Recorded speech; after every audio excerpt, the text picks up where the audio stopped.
નમસ્કાર, સંદેશ ન્યૂઝના digital platform સાથે હું માલવી.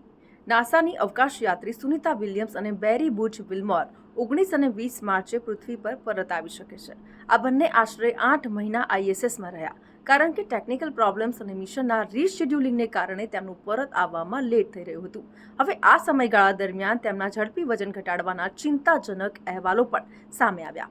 અંતરિક્ષ યાત્રીઓના વળતર એમના એક્સપિરિયન્સ અને મિશનની જવાબદારીઓ ઉપર નિર્ભર કરતું હોય છે.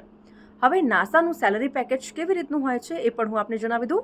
નાસા જે વિશ્વની સૌથી મોટી અને સૌથી ફેમસ સ્પેસ એજન્સી છે, તેના અવકાશ યાત્રીઓને US સરકારના પગાર ધોરણના આધારે સેલરી પે કરવામાં આવે છે.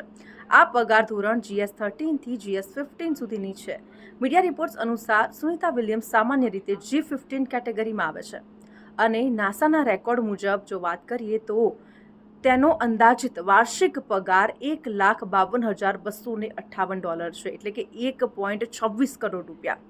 અવકાશ યાત્રીઓ દ્વારા પસાર થતી હાર્ડ ટ્રેનિંગ અને તેમના મિશનની હાઈ રિસ્કની પ્રકૃતિને રિફ્લેક્ટ કરે છે. અને આ સાથે જ સુનિતા વિલિયમ્સની સેલરી $7,30,000 થી $9,50,000 સુધીની વચ્ચેની હોઈ શકે છે. સેલરીની સાથે સાથે નાસાના કર્મચારીઓને ઘણી ફેસિલિટીઝ પણ પ્રોવાઈડ કરવામાં આવે છે. હવે નાસાના કર્મચારીઓને house rent allowance, car loan જેવી ફેસિલિટીઝ પણ મળે છે. સુનિતા વિલિયમ્સ જેવા અંતરિક્ષ યાત્રીઓને નાસા તરફથી હેલ્થ ઇન્સ્યોરન્સ પણ મળે છે. તો આવા જ ઇન્ફોર્મેટિવ વિડીયોઝ જોવા માટે સંદેશ ન્યૂઝના ડિજિટલ પ્લેટફોર્મ સાથે જોડાયેલા રહો.